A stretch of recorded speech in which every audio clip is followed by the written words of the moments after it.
Hi, I'm Lena, 31, and this was the Thanksgiving where my family finally learned who they'd been looking down on for years. It was one of those cold Denver evenings where every house on the block smelled like turkey and maple glazed ham, and my parents' living room buzzed with the usual mix of aunts, uncles, cousins pretending to like each other, and the clinking of wine glasses. Bianca swept in last, my older sister, the family's self-appointed star, arm in arm with her husband, Lucas, the so-called genius investor everyone worshipped. We were barely seated when Bianca lifted her glass and smiled that perfect, sharp smile. "To family," she said, "and to Lucas, who's about to close a fund that will make us billionaires." My parents beamed, nodding proudly, then turned to me with that familiar patronizing pity. "And Lena," Bianca added, "still married to that dirt-poor mechanic in that greasy little shop of yours." Such dedication to simplicity. Everyone laughed.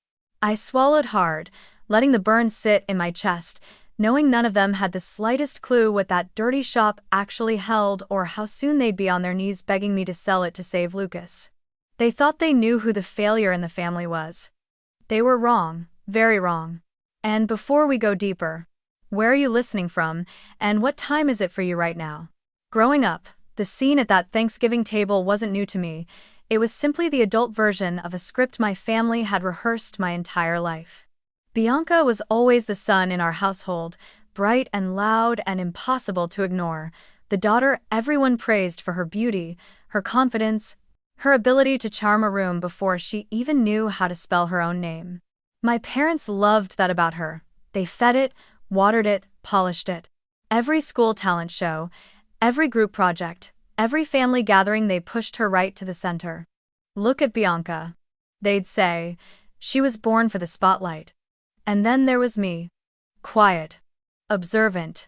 The child who preferred taking apart remote controls or fixing my own bike instead of joining cheer camp or pageants or whatever new spotlight Bianca wanted that summer. I wasn't rude or rebellious, I just never needed applause the way she did. But in my family, not craving attention made you invisible. Worse, it made you plain, boring, lacking ambition. Their words, not mine. I still remember the first time I heard my mother sigh while sorting laundry. "Why can't Lena be more present?" she'd muttered, as if presents came from sequins, curls, and loud laughter. My father once said to a neighbor right in front of me, "Bianca is our little star, Lena's just different." He meant it as a descriptor, but it landed like a diagnosis. My parents had a very clear definition of success, and they taught it to us early: money, image, networking, performing. They believed success was something loud, public, and photogenic. If you couldn't post it, brag about it, or dress it up for a Christmas card, it didn't count. So naturally, they poured everything into Bianca business camps, marketing workshops, finance mentors. They wanted her polished, packaged, profitable. I, on the other hand, preferred reading manuals, tinkering with engines, using my hands to fix and build things. I loved machines because machines made sense. People didn't. Machines didn't judge, didn't gossip, didn't compare. My father hated that about me. "You're wasting your brain on useless hobbies," he'd say whenever he caught me rebuilding an old lawnmower just for fun. "If you don't learn to network, you'll never be successful." My mother wasn't any gentler. "You're too smart to be average," she'd repeat, like my choices were a personal disappointment. "Why don't you study something real like your sister?" Their version of real meant glossy careers, finance, business, marketing, the kinds of jobs that produced fancy job titles they could brag about at dinner parties. So, when I chose mechanical engineering in college, the look on their faces could have curdled milk. My father said, "Why would you want to be in a field full of men and dirt?" Bianca laughed and added, "Yeah, what are you gonna do? Fix tractors?" And when I later became a community college instructor, teaching engineering basics to kids who had never held a wrench before, my parents practically mourned. "A teacher," my mother gasped. "At a community college?" My father added, "You'd think I told them I was joining a cult." Every major argument in that house circled back to the same refrain. Why can't you be like your sister? Why don't you think bigger? Why are you choosing such small, invisible dreams? And the one that cut the deepest: You're wasting your intelligence on things no one will ever care about. Small, invisible, unimportant. Those were the boxes they built for me long before I learned how to climb out of them. For Bianca, ambition was celebrated. For me, it was always questioned. If she worked late, she was a go-getter. If I stayed up all night building a prototype for a class, I was obsessing over nonsense. If she posted about a new job, my parents would forward the link to every relative. If I published a research paper, my mother would shrug and say, "Well, at least you enjoy it." You can survive neglect. What you can't survive is being made to feel smaller every year. And over 3 decades, my parents perfected the art of shrinking me. Not physically, of course, emotionally. In their eyes, I wasn't the daughter who rebuilt engines at 12, who repaired our broken washing machine at 14, who won a regional robotics competition at 16. Those accomplishments never mattered because they didn't sparkle under the right kind of light. I wasn't the type they could show off. And the thing about being overlooked for so long is that you learn to stop looking back. You learn to rely on yourself, to build quietly, to love quietly, to succeed quietly. But even quiet things grow. When I met Noah years later, kind, steady, grease-stained Noah, who appreciated my mind more than anyone had ever bothered to, my parents didn't see a man with talent or passion. They saw a mechanic. A reminder of everything they thought I settled for. They didn't understand that choosing him wasn't settling, it was finally being seen. But Bianca? She loved the comparison.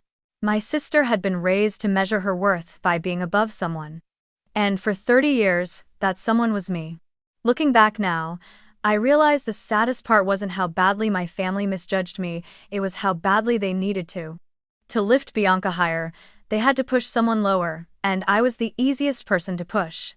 30 years of subtle cuts, loud dismissals, whispered comparisons, and eye rolls from across the dinner table, all of it shaping a wound they never expected, would one day become a shield. They raised Bianca to shine and raised me to disappear. But disappearing has a funny way of backfiring when the person you ignored quietly builds a life you can't control, a future you never saw coming, and a strength you can't manipulate. And what they especially didn't know, what they couldn't begin to imagine, was that all those years they spent calling me less, plain, boring, not like your sister, were the very years I was learning how to endure, how to focus, how to create, and how to survive in silence. The same silence that would, one day, protect everything they would try to take from me. I met Noah during a time when I was tired of being measured, compared, and categorized. He worked at a small garage on the outskirts of town, a squat building with peeling paint, a gravel lot, and a hand-painted sign that read Noah's Auto and Repair. I first came in because my old Honda kept overheating on my commute to the community college. He had grease on his hands, dirt on his jeans, and a smile that belonged to someone who didn't need anything from me. The moment he spoke, quiet, steady, thoughtful, I felt something shift inside me. Maybe it was the fact that he listened, really listened, when I explained the temperature gauge issue. Or maybe it was the way he looked at the car, then at me, with equal attention, like neither was beneath him. For someone who'd grown up in a house where worth was determined by shine and showmanship, Noah's sincerity felt like stepping into fresh air. He didn't know who my family was, didn't care about job titles, and didn't look at me like I was less than or not enough. He asked about my classes, my research, the things I liked building in my spare time. We would talk for hours about engines, about life, about how things worked. And slowly, my trips to the garage stopped being about my Honda and became about him. He owned the garage outright, a small business he'd built from savings and elbow grease. In my family's eyes, that meant nothing. But to me, it meant everything. He was stable, hardworking, grounded. He created things, fixed things, made things better with his hands and his mind. He reminded me of the person I was before my family convinced me I wasn't enough. The first time my parents met him was an unmitigated disaster. My mother wrinkled her nose before he even reached the front door. "He smells like oil," she whispered to my father, loud enough for both of us to hear. My father didn't bother to hide his disappointment. "You're really going to date a mechanic?" he asked, as if I'd just announced I was leaving the country to join a circus. Bianca showed up late, as always, and when she saw Noah, she broke into a slow, disbelieving smile. "Oh, this is him, Lena, wow. I guess we all have different standards." When I told them later that Noah and I were serious, that we were talking about building a future together, the reactions were even worse. "You can't be serious," my mother said. "You're going to marry a mechanic? Lena, think about your life." Bianca chimed in. "He'll never be able to provide for you the way Lucas will. You deserve someone successful." And there it was again, that word, successful. The one they used like a ruler to measure my life. In their eyes, Noah wasn't tall enough to qualify. But I didn't care. Or, at least I wanted not to care. Loving Noah was the easiest choice I had ever made. Telling my family about him was the hardest. When he proposed a quiet moment on the hood of his truck under a fading sunset, I said yes without hesitation. When I told my parents, they acted like I had personally wronged them. My father shook his head and muttered, "You're throwing your future away." My mother cried, but not the proud kind of tears, more like grief. Bianca asked if I was sure, as if I'd mistakenly grabbed the wrong ring from a store shelf. "Marriage is forever," she said. "You sure you don't want to wait for someone more aligned with your potential?" We had a small wedding, warm and intimate, nothing like the glossy, over-the-top events my family adored. It took place in the backyard behind the garage, and on the small piece of land my grandmother had left me, a quiet stretch of green bordered by old oak trees, the kind of property that didn't look like much at first glance but meant more to me than any luxury venue ever could. We strung lights between the trees, set up tables with mismatched chairs, cooked our own food, and invited the people who mattered. Not the ones who wanted to be seen, just the ones who wanted to see us. Bianca attended, of course, dragging Lucas along like an accessory. At that time, he was still her boyfriend, still the financial genius she bragged about to anyone within 3 feet. They walked in late, dressed like they were attending a charity gala rather than a family wedding. During the toasts, Bianca tapped her glass and looked around with a condescending smile. "I just want to say," she began, "this is such a lovely, rustic experiment." Her eyes flicked toward the garage behind us. "Really brave of you, Lena, to choose the simple life." The guests shifted uncomfortably. I felt my face burn. Then Lucas added, "It's refreshing to see a wedding that doesn't try too hard." Their laughter cut through the night like cold air. Still, the ceremony was beautiful, even magical in its own quiet way. The people who loved us cheered. Noah looked at me like I was the only thing that had ever made sense in his life. And when we exchanged vows, I felt something I hadn't felt in years: certainty. After the reception ended and we were stacking chairs beneath the string lights, I caught Noah looking at the garage, the land, the stars. His hands were still greasy from helping clean up, his shirt dusty from carrying tables. He looked imperfect, tired, messy, and absolutely like home. I told him I was sorry for how my family acted. He shook his head, walked over to me, and gently cupped my face with his work-worn hands. "Let them laugh," he murmured. "One day, this shop will be more than they can imagine." His voice was steady, calm, not the tone of a man fighting back or trying to prove himself. He simply believed in us, and in that moment, something inside me hardened, not in anger, but in resolve. For the first time, I didn't just want to escape being underestimated. I wanted to build something real, something ours, something undeniable. I didn't know then how right he would be. How much that tiny garage, that patch of land, that grease-stained man would change the entire course of my life. All I knew was that the people who spent their lives measuring me were about to watch the ruler snap. After that night under the string lights, when Noah told me the shop would one day become more than anyone imagined, something in both of us shifted. It wasn't dramatic or cinematic. There was no lightning bolt moment or euphoric epiphany. It was quieter, like a door opening somewhere deep inside us, revealing a hallway neither of us had walked down before. We had always shared an interest in machines, in how things worked, in why they broke, and how they could be made better. But now, instead of tinkering out of curiosity, we began to tinker with purpose. Noah, despite what my family believed, had never been just a mechanic. He understood engines the way musicians understood sheet music, by instinct, by feel, by something deeper than technical training. He had a mind for patterns, pressure, torque, timing. He could listen to an engine and tell you what was wrong before the hood even opened. What my family dismissed as greasework was, in reality, a craft he'd spent years mastering. But he was more than that. Long before electric vehicles became mainstream, Noah was fascinated by hybrid systems, how energy could be captured, stored, reused. He read obsessively about battery density, regenerative braking, hydrogen conversions, anti-corrosion architecture for electric drivetrains.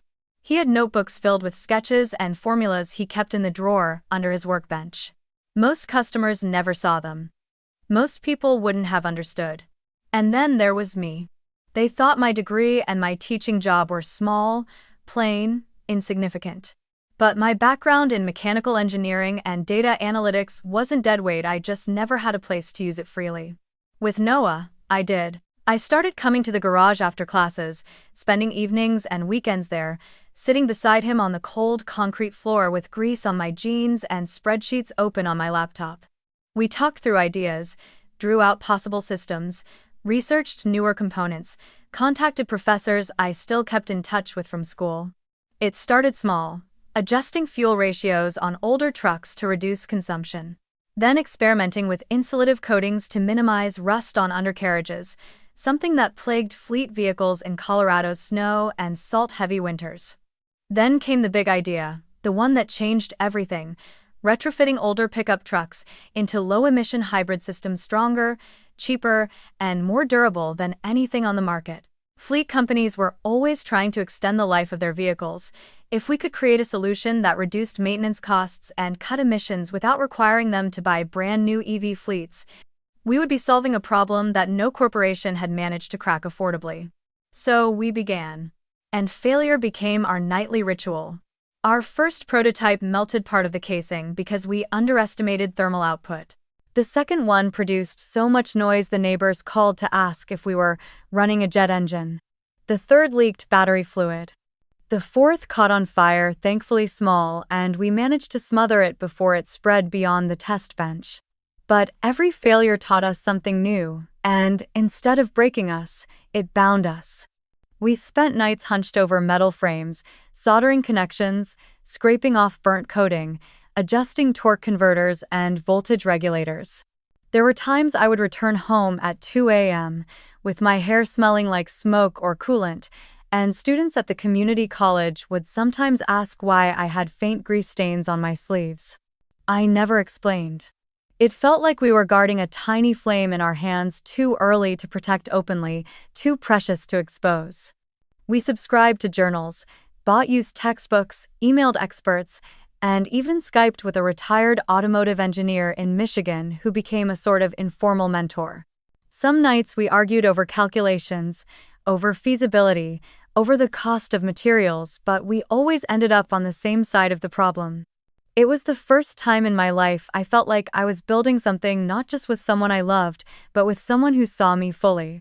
Then, after years of testing, refining, burning through savings, burning through prototypes, and burning through more metal than I could count, something finally clicked. A system that worked. A system that endured. A system that could be scaled, licensed, and adopted. Our hybrid retrofit wasn't sleek or flashy, but it was efficient, reliable, and shockingly cost-effective.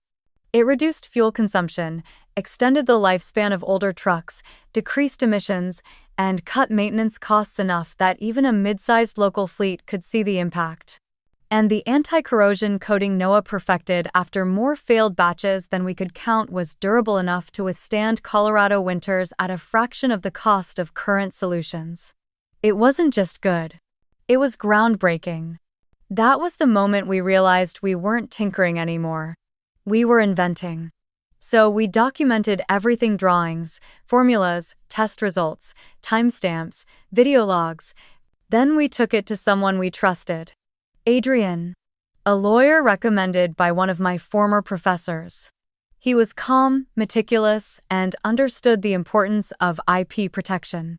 "You two have something real here," he said, flipping through our research with the kind of excitement only lawyers who love paperwork can show.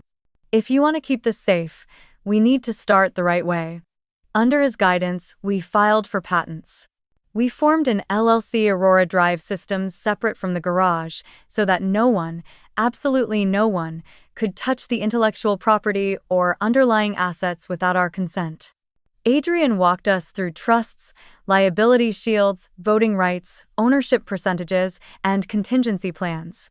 He helped us structure the company so tightly that even if someone tried to force or manipulate us later, they wouldn't get far.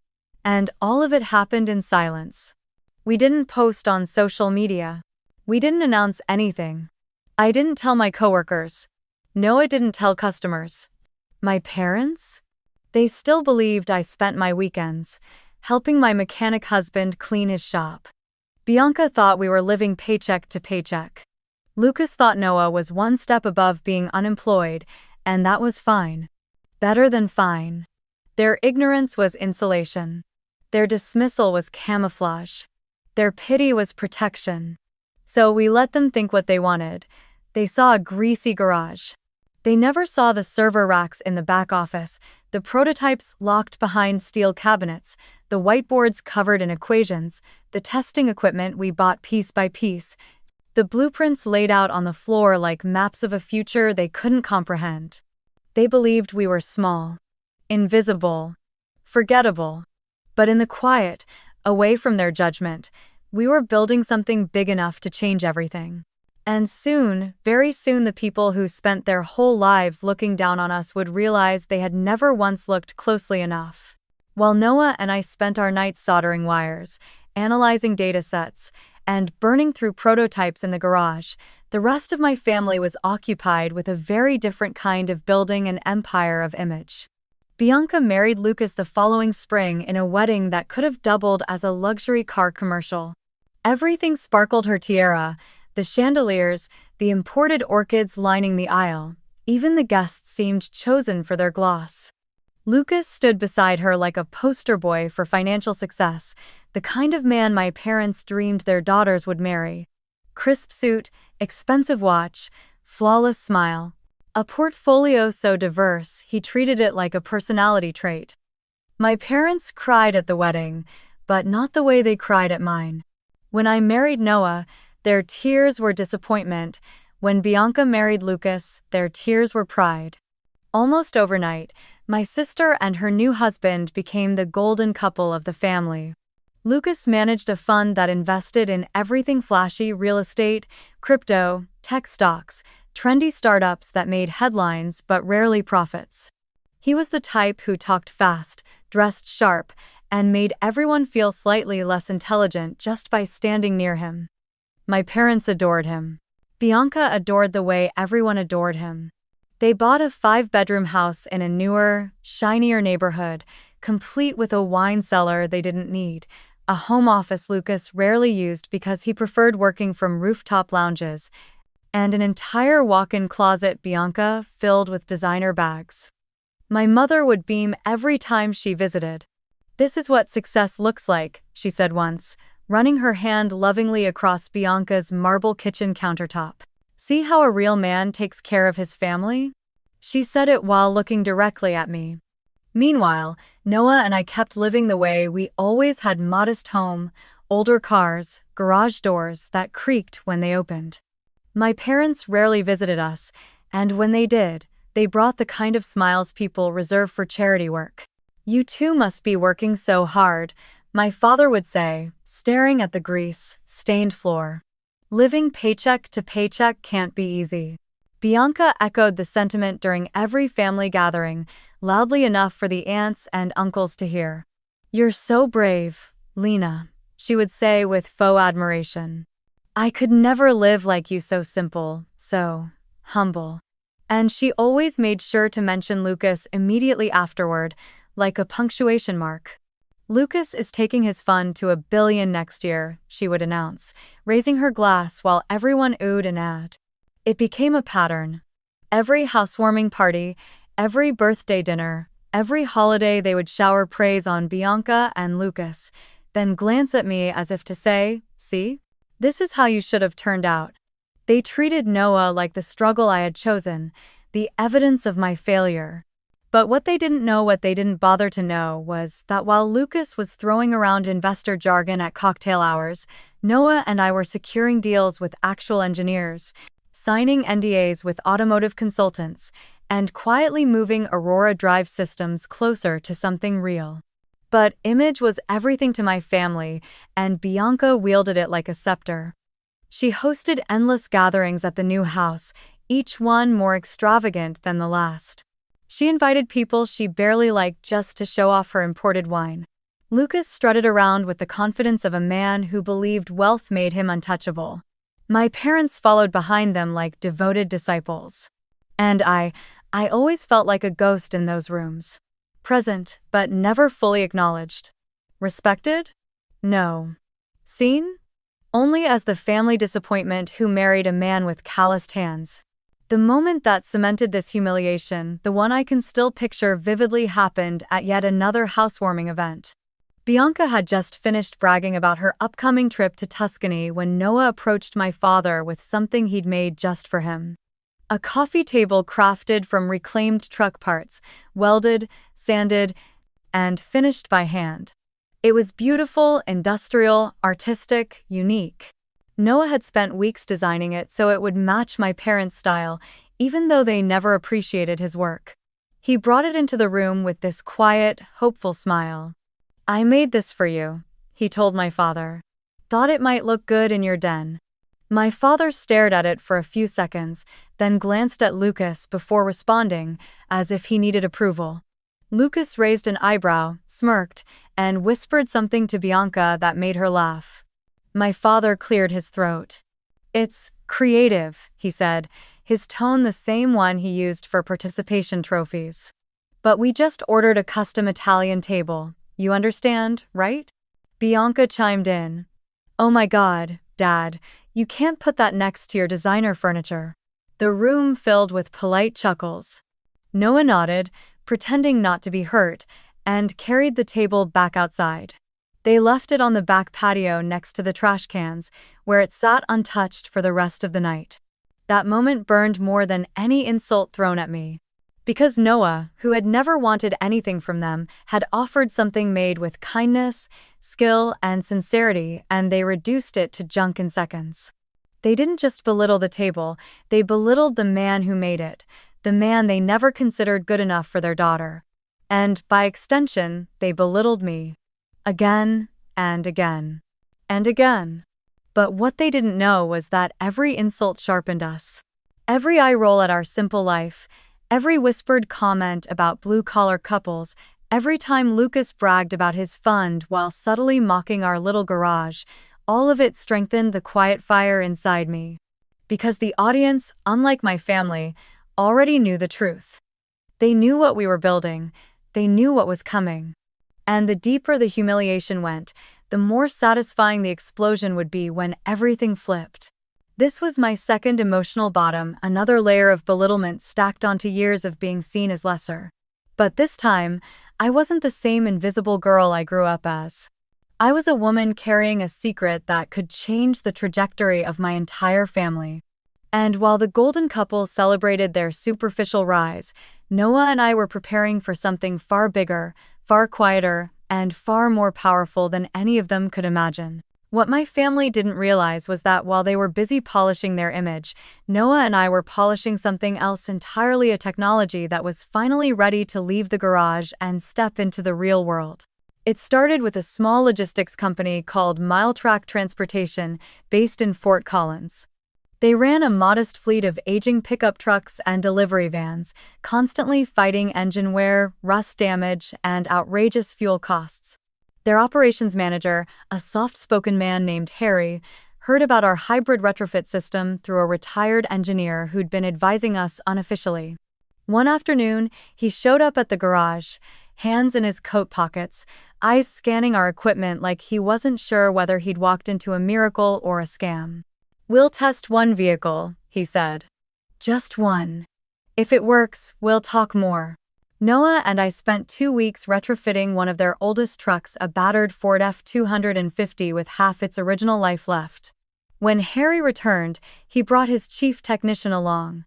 They drove the truck for a week, then 2, then 3. And at the end of the month, they came back with numbers that made all 3 of us stare in disbelief. Fuel consumption dropped by 22%. Maintenance costs were projected to drop by nearly a third. And the anti-corrosion coating Noah perfected survived a snowstorm that normally would have eaten through the undercarriage. "This," Harry said, slapping the side of the truck, "is real." Word travels fast in the logistics world, not through fancy press releases or LinkedIn posts, but through managers calling each other late at night, whispering, "Hey, I think I found something good." A mid-sized regional fleet out of Wyoming reached out next. Then a municipal contractor in Salt Lake City. Then a private snow removal company with 70 trucks. They all wanted to test the system, and suddenly, our evenings weren't spent tinkering, they were spent negotiating. Adrian, our lawyer, found himself replying to more emails in 2 weeks than he had in the previous 6 months. Contracts needed drafting. NDAs needed tightening. Intellectual property needed reinforcement. The first licensing deal was small, $180,000 upfront, plus royalties per retrofit. But the second one was larger. And the third one was bigger still. Within a year, Aurora Drive Systems was valued at just under $1 million. 6 months later, it hit 3. And by the time 2 national fleet operators started sniffing around, Adrian sat us down at the wooden conference table inside his downtown office and told us, "You two need to restructure before someone notices what you're sitting on." No. That was when the subject of my grandmother's land, the land where Noah and I married, the land behind the garage, came into the conversation. "If this stays under your personal names," Adrian said, steepling his fingers, "then in the event of any legal pressure, family, creditors, lawsuits, someone can try to force a sale." "Family?" I repeated, confused. Adrian gave me a look. "People get greedy when they smell success." He wasn't wrong. So, at his recommendation, we transferred the land and the garage into Aurora Drive Systems, LLC. Legally, they became company assets. Protected. Shielded. Unreachable without unanimous board consent. And since the board consisted of 3 people, me, Noah, and Adrian, as a non-voting trustee, no one could force us to do anything with it. Adrian also set up a trust to hold majority ownership, with clauses so airtight I joked he must have written them in steel instead of ink. Noah laughed. Adrian didn't. "You're about to build something worth millions," he reminded us. "You need to protect it as if it already is." By the time Aurora was valued at $8 to $10 million, Noah and I had stopped trying to process the numbers emotionally. It was too surreal. Too vast. Too different from the life everyone assumed we lived. We still lived in the same small house. We still drove the same old trucks. Noah still wore the same work boots until the soles started peeling. I still shopped at thrift stores for teaching clothes. We didn't upgrade anything, not because we were hiding our success, but because we didn't need to. We'd spent so many years being judged by people obsessed with appearances that we simply didn't care about looking successful. We were busy being it. We didn't post on social media, didn't throw parties, didn't remodel the garage into some futuristic lab that would attract attention. We kept everything small, quiet, understated. And because our families equated modesty with failure, they never suspected a thing. My parents continued introducing us at gatherings as the down-to-earth, simple couple who worked with their hands and preferred the small life. Bianca would tilt her chin up slightly whenever she talked to us, like success made her taller. "You guys are just so grounded," she'd say, which was her way of calling us poor without using the word. She'd brag endlessly about Lucas's investments, about the luxury trips they booked, about the house renovations they didn't need but liked posting online. Lucas strutted around with the swagger of a man who believed he was the future of finance. Meanwhile, Noah and I quietly held intellectual property that could change the fleet industry and a company valuation that dwarfed Lucas's actual liquid assets. The contrast was almost funny. But at the time, we didn't laugh. Because we were still building, still improving the system, still negotiating contracts and optimizing the coding formula and expanding the retrofit compatibility and creating tiered licensing models. We were always one meeting away from another milestone, one prototype away from another patent, one partnership away from a national rollout. And through it all, no one in my family had the slightest clue. They thought we were small. They thought we were struggling. They thought our garage was a symbol of stagnation, not innovation. They thought Noah was a dirt-poor mechanic, and I was the daughter who never lived up to her potential. What they didn't know, what they couldn't imagine, was that success built in silence is the kind of success no one sees coming until it's too late for them to react. And soon, very soon, that silence would shatter. Not because we wanted it to, but because someone arrogant enough to think he could beat the market, would force it into the light. The first crack in Lucas's golden image appeared so quietly that my family didn't notice it at first. It came a few months after that Thanksgiving dinner, the one where Bianca toasted to becoming billionaires, and everyone laughed at the thought of Noah and me running a tiny, greasy shop. At first, it was just whispers. Small mentions in niche financial forums, muted comments from industry insiders, a line or two about aggressive positions gone wrong. Lucas had always loved taking risks. He believed volatility was proof of genius. So, when rumors started circulating that his real estate fund was over-leveraged and his crypto plays were bleeding money, most people assumed it was normal turbulence. Markets dipped. Markets recovered. Investors panicked, then bragged again. But this time, the dip didn't bounce back. The losses kept piling up, and eventually, the whispers became louder. My father was the first in the family to panic. Not because he cared about Bianca's marriage or Lucas's reputation, but because quietly, foolishly, he had invested a chunk of his retirement money into Lucas's fund. He hadn't told anyone except my mother. And she, desperate to believe her eldest daughter had married a prodigy, had encouraged him. "He knows what he's doing," she had said. "Lucas is brilliant." They never once mentioned it to me. To them, advice flowed one way, downward. But the truth didn't stay hidden for long. One afternoon, as I was preparing lecture notes on engine thermodynamics, my phone buzzed. It was my cousin Andrea, the only person in the entire extended family who had never talked down to Noah or me. The cousin who always saw through Bianca's theatrics and my parents' favoritism. Her voice came through the phone in a frantic whisper. "Lena, you need to hear this." She had stopped by my parents' house earlier that day to drop off holiday pastries, and just as she stepped inside, my mother was pacing in the living room, phone pressed to her ear, her voice trembling. Andrea hadn't meant to eavesdrop, but the conversation was loud, frantic, impossible to ignore. According to her, my mother kept saying, "How bad is it? How bad?" While my father ran a hand through his thinning hair, muttering, "Millions. How could he lose millions?" Bianca's voice crackled through the speakerphone on the coffee table. "It's not all gone," she insisted, her pitch high and strained.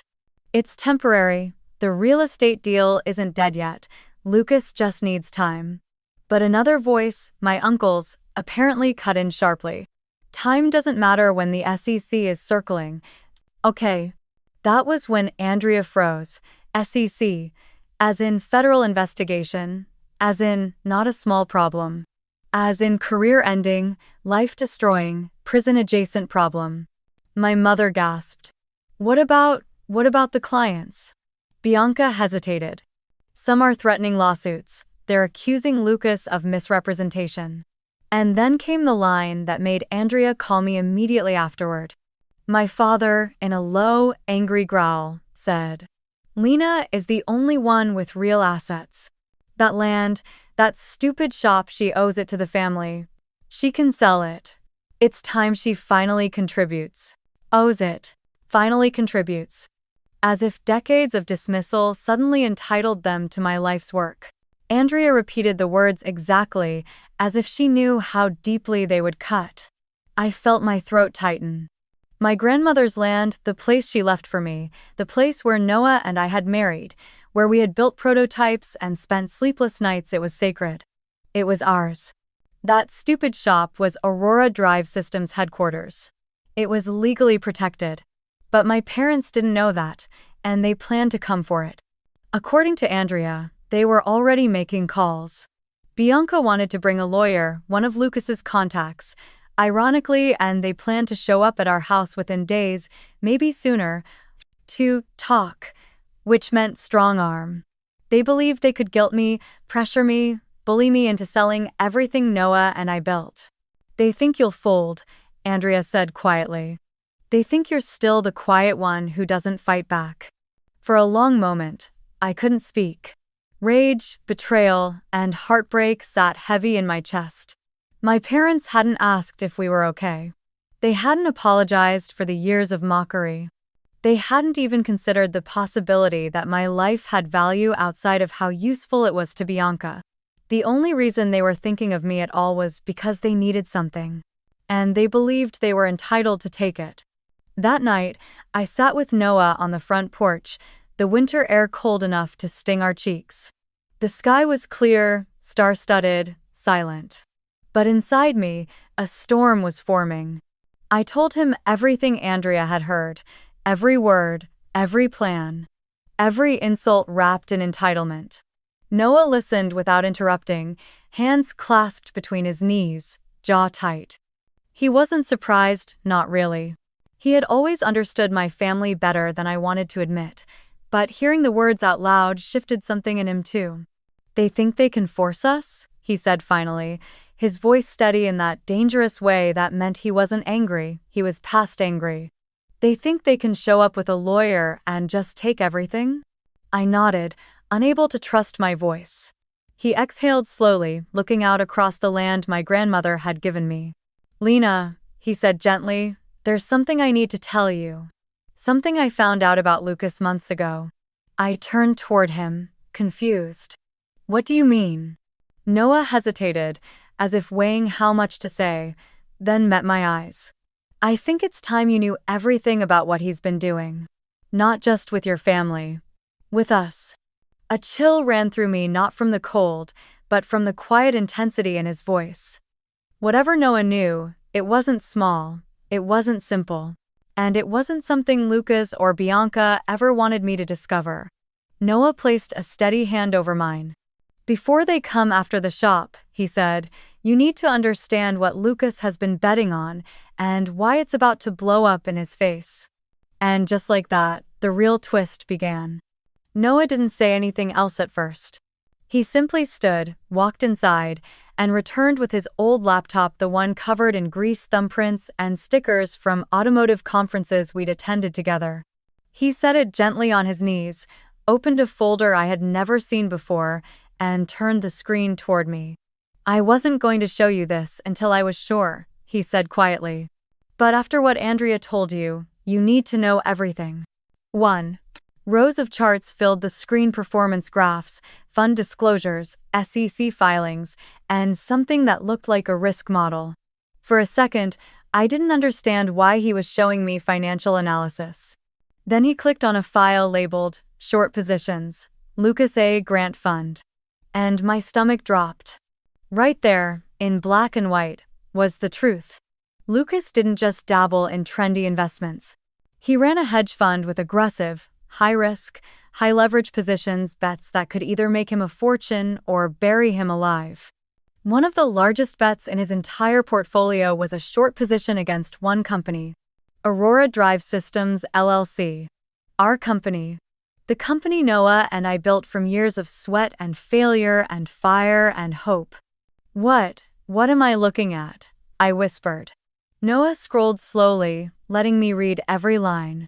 It's what I discovered 3 months ago, he said. He didn't just doubt us. He didn't just think the technology wouldn't work. He bet millions, his money, client money, on the belief that Aurora would fail, spectacularly. My breath caught in my chest. I stared at the numbers, staggering numbers. Lucas had shorted our company so heavily that if Aurora collapsed, the fund would have made massive profit. But because Aurora didn't collapse because we succeeded, his short position had exploded. He called us hype, Noah continued. He told investors he had insider knowledge that Aurora was overvalued garbage, run by a mechanic who didn't understand finance and a woman who wasted her engineering degree. Insider knowledge. Garbage. Mechanic. Woman who wasted her degree. Every word felt like a blade carving through me, not because Lucas dismissed us, that had been expected, but because he had weaponized that dismissal into financial ruin for others. He hadn't just mocked us at family dinners. He hadn't just humiliated Noah. He had built an entire investment strategy around the assumption that we were incapable, unworthy, and destined to fail. Why would he do this? I asked, though deep down, I already knew. Noah looked at me with eyes both sad and steady. Because betting against people is easier when you never respected them in the first place. Lucas thought the little garage was nothing. He thought Noah was nothing. He thought I was nothing. And that arrogance was now devouring him from the inside. Noah scrolled further.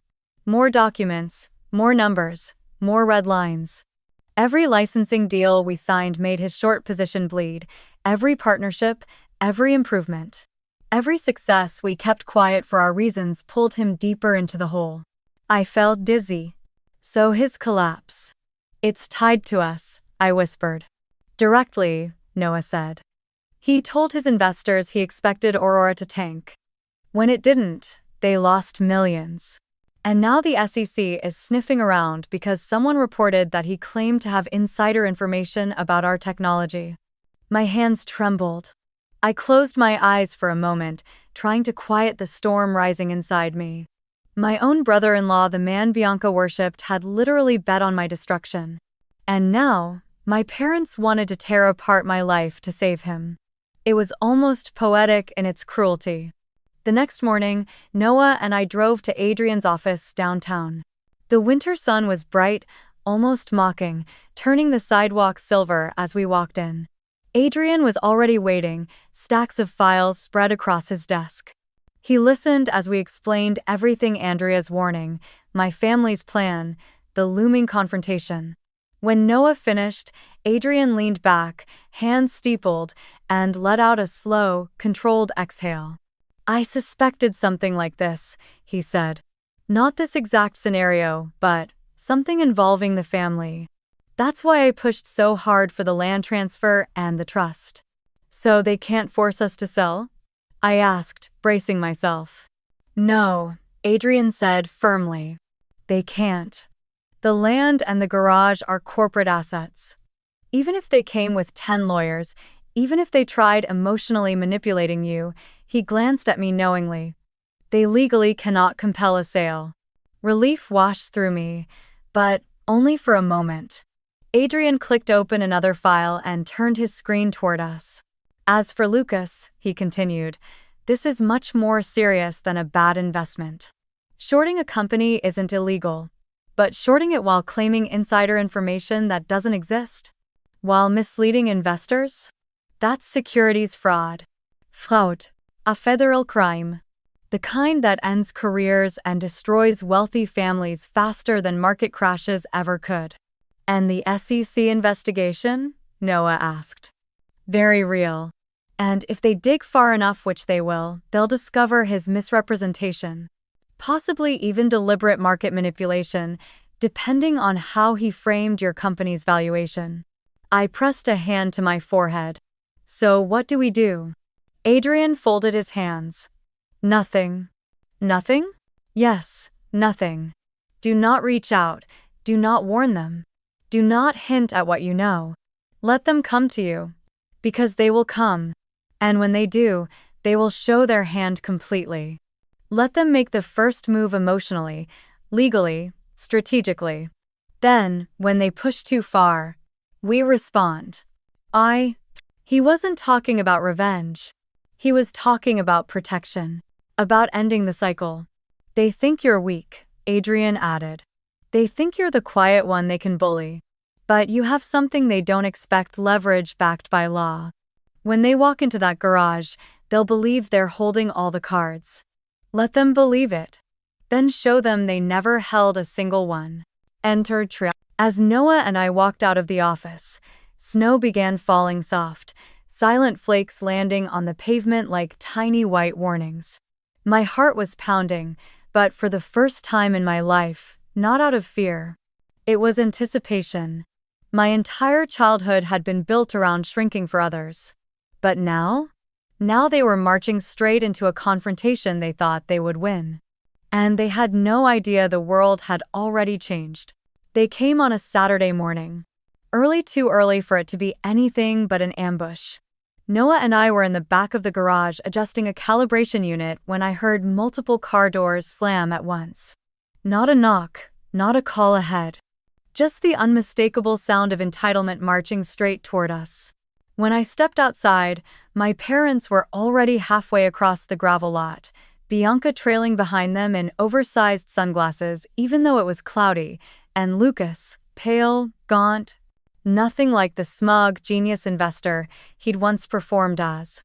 A man in a suit followed their lawyer, carrying a leather portfolio, face tight like he already regretted being dragged into this mess. My father didn't bother with greetings. "We need to talk," he said, brushing past me as if he owned the place. My mother sniffed the air with visible disgust. "It smells like chemicals," she muttered. Bianca, already shaky, clung to Lucas's arm as if she expected him to collapse.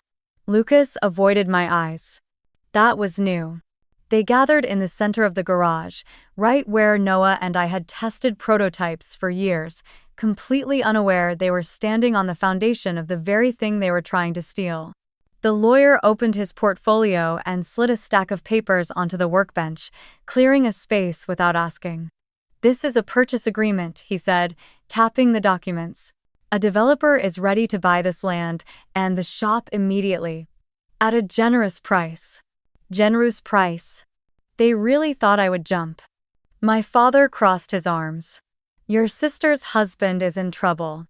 Deep trouble. And you owe it to this family to help." My mother nodded fiercely. "We raised you. We supported you. This is your chance to give back." Bianca broke then, her voice cracking into high, trembling notes. "If Lucas goes to prison, our entire life is over, Lena. You don't understand. The house, the investments, everything will crumble. You can't just stand there and let that happen. You have to save your family." Then she jabbed a finger at me, mascara already starting to streak. "You're being selfish. You always pretend to be so quiet, so righteous, but now? Now you won't even help your own blood?" Noah stood at my side silently, jaw clenched, waiting for my cue.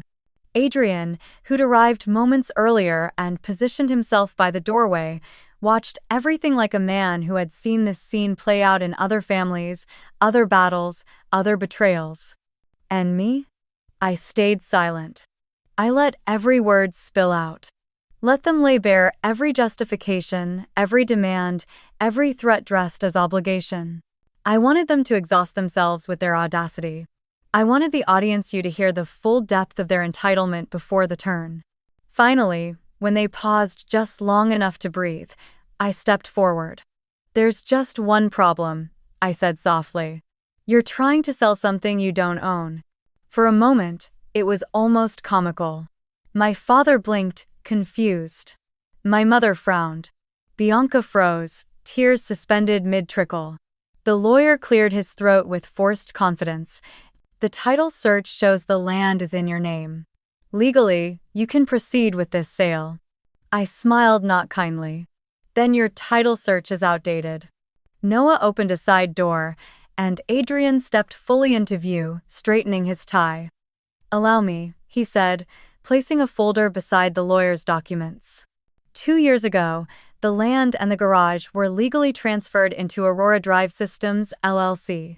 Miss Brooks, he gestured toward me, is the co-founder and majority owner. No transaction involving these assets can occur without full board approval. My mother shook her head. "What does that even mean?" "It means," Adrian answered calmly, "you cannot force a sale. Not emotionally, not legally, not in any universe governed by contract law. My father's face reddened. But she owns it. She. No, Adrian interrupted, voice still maddeningly calm. The company owns it. And the company is not for sale. Bianca stared at me as if I'd spoken in another language. Why would you put the land in some business? That's reckless. You're just a teacher. She nodded at Noah, just a mechanic. That was when Noah stepped forward, placing another document on the table. Actually, he said, we're founders. I slid the final set of papers across the bench toward Lucas, the hedge fund report Noah had shown me on the porch. And speaking of mechanics, I said, voice steady as steel, let me tell you what your husband has been doing. Then, Lucas's hands shook as he picked up the report. His eyes darted across the pages. Bianca looked between us, confused and terrified. My parents hovered uselessly behind them. You shorted our company, I said. You bet millions on Aurora failing. You told clients you had insider information that we were a worthless operation. And because we succeeded, your fund lost everything. Bianca gasped, hand flying to her mouth. Lucas, tell me that's not true. 1. Lucas's lips parted, but no words came out. He simply stared at the damning proof, the charts, the filings, the positions deep in the red like a man watching the walls collapse around him. Adrian stepped in again, this time with the precision of a surgeon. Mr. Grant, he said, your short positions alone aren't illegal. But your claims of insider knowledge, your misrepresentation to investors, and your failure to disclose conflicts of interest are. The SEC will be very interested in these documents. My father sputtered, you can't turn him in. Lena, tell him. I raised a hand. No one is turning anyone in. Not yet. Adrian nodded beside me. We do not intend to pursue anything unless you attempt to coerce or threaten my clients. But if you try to force any sale, or contact them again regarding liquidation, we will submit everything to the SEC. Every file. Every recording.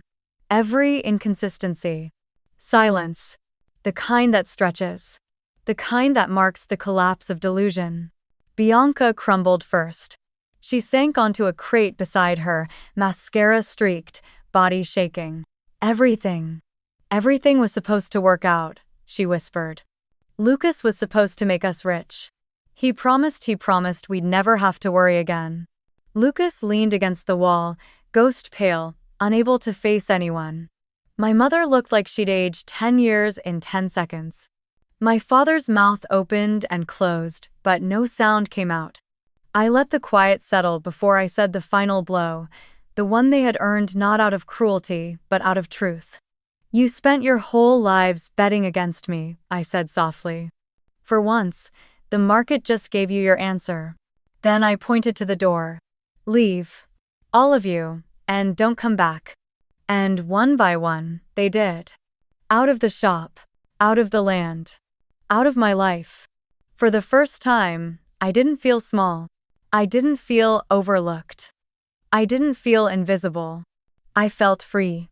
In the weeks that followed the confrontation at the garage, everything my family had built, their illusions, their pride, their carefully curated image began to collapse like a glass chandelier dropped from too high.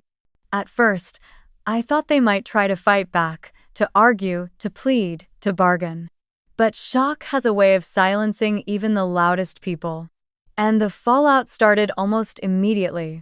The SEC investigation into Lucas accelerated once other investors began filing formal complaints.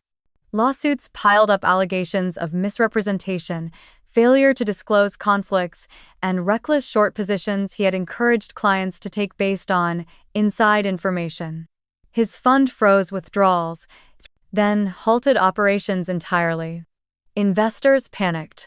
Some threatened class action suits. Others demanded criminal charges. Every glamorous social media post he'd ever made suddenly turned into evidence of arrogance. Every expensive vacation was reinterpreted as irresponsibility. His entire empire, one built on swagger and borrowed shine, crumbled under the weight of real scrutiny. Bianca tried to hold herself together at first. She posted vague quotes online: "Hard times reveal true friends. Storms make trees take deeper roots," that sort of thing. But when the foreclosure notice hit their mailbox, she disappeared from every platform. The house she once flaunted with house tour videos was listed at a loss within weeks. The walk-in closet she filled with Chanel bags went up on resale sites for fractions of their original price. She blocked nearly everyone, including relatives, because she couldn't bear the pity. Or worse, the whispers. The golden couple had become a cautionary tale overnight. My parents didn't fare much better. With my father's retirement savings tied into Lucas's failing fund, he lost nearly everything he'd invested.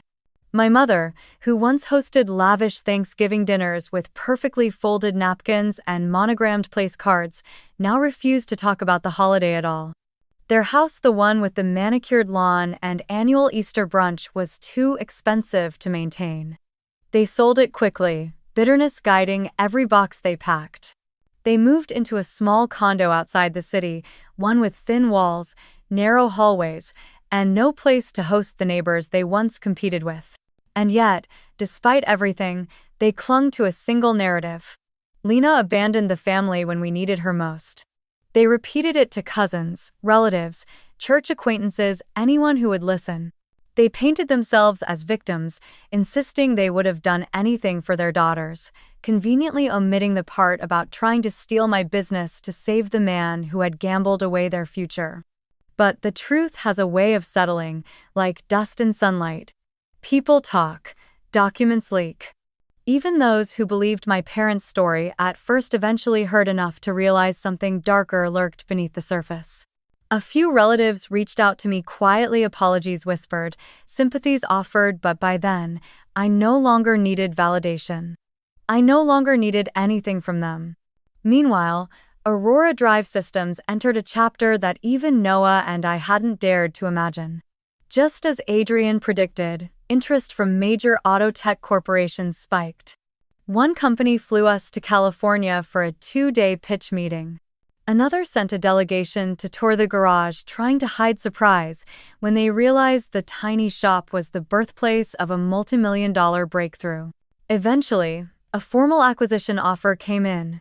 $22 million upfront, plus salaries for both of us to stay on for 3 years as R&D directors, and royalties for any future adaptations of our core technology. We sat at our kitchen table, still the same small one we'd bought secondhand years ago, and read the offer over and over, unsure if we were dreaming or merely exhausted. We didn't rush. We negotiated. Carefully, with Adrian guiding every step. In the end, we accepted a hybrid deal. Partial acquisition, partial retained equity. Enough money to secure our future without giving up the soul of the technology we'd poured ourselves into. The first wire transfer cleared on a Thursday morning. Noah and I stared at the number in the account, then at each other, overwhelmed not with excitement but with something deeper: relief. The years of being underestimated, ignored, belittled, they no longer held weight. Their voices could no longer reach us. But we didn't change our lives overnight. We didn't buy a new house, didn't trade our trucks, didn't flood our feeds with announcements. Instead, we paid off every debt: student loans, small business loans, the lingering credit card balances from years of prototype failures. We set up a trust to protect the land and the garage forever, exactly the way my grandmother would have wanted. We created savings accounts for future kids, for retirement, for emergencies.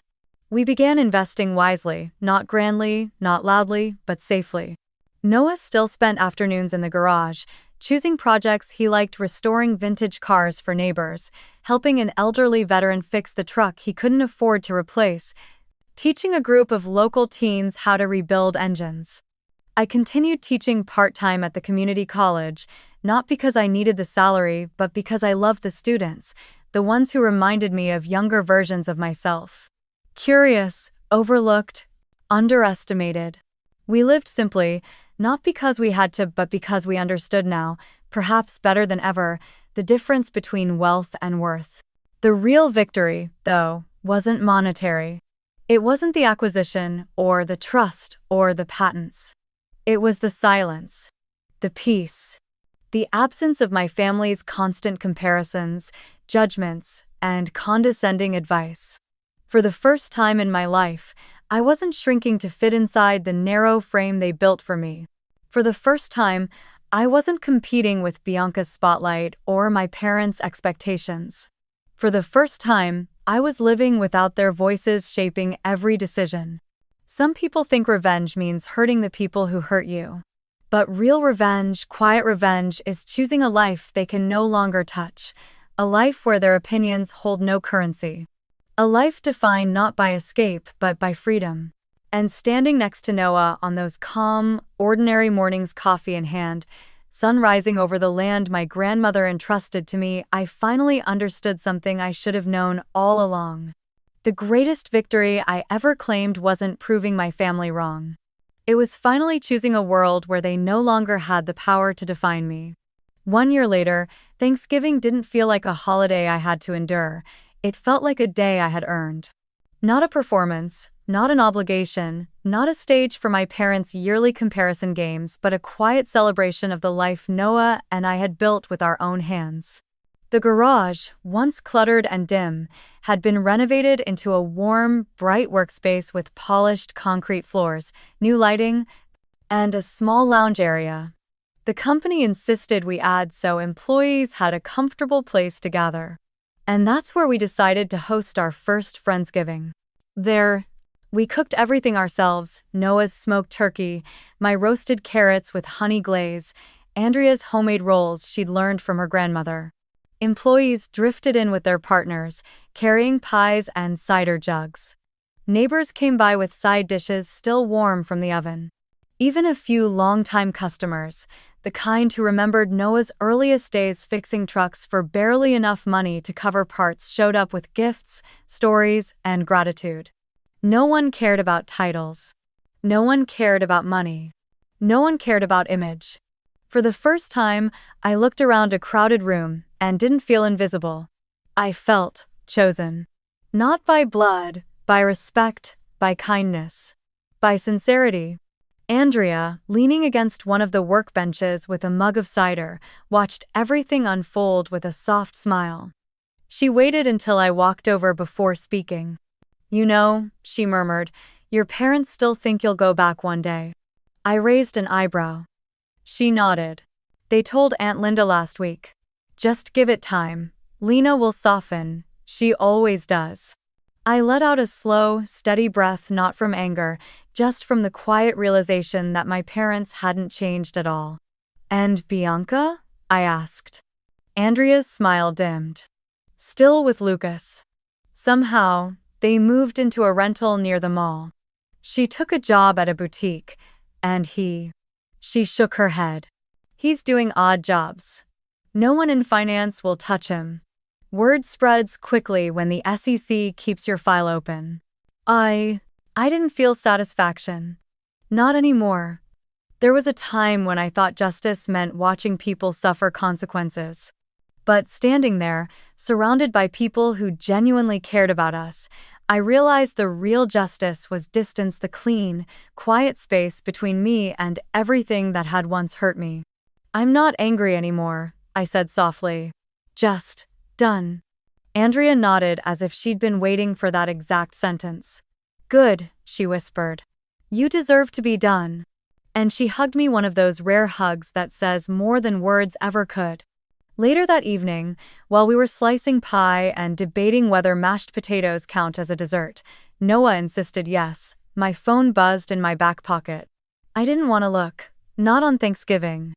Not tonight. But something in me knew exactly who it was. It was from my mother. Just 6 words. "We miss you. It's not the same." No apologies. No acknowledgement. No ownership. Just nostalgia for the version of me they once controlled. I stared at the message for a long moment. Not with longing, not with pain, just with clarity. Then I locked the phone and slipped it back into my pocket. Noah brushed my arm lightly. "Everything okay?" "Everything okay." I smiled. "Better than okay." When the last guest left and the garage grew quiet again, I stepped outside onto the small wooden porch Noah had built last spring. The cold night air wrapped around me, crisp and bracing. The land my grandmother left me stretched out under the moonlight soft hills, oak trees swaying gently, the same soil where Noah and I had planted our vows years ago. I remembered her voice from childhood, warm and impossibly steady.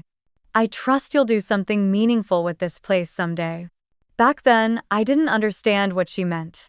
I thought she was talking about a garden, or a home, or maybe just keeping the land from being sold off.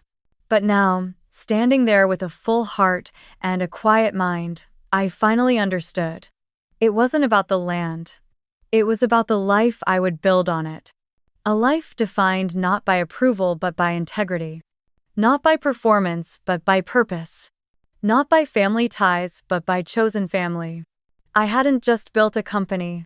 I had built myself, piece by piece, choice by choice. And I had finally stopped letting the people who doubted me be the ones who defined me. As I watched the lights from the garage glow softly behind me, I thought about how far we had come from a dirty little shop mocked by my own family to a place filled with laughter, friendship, and innovation.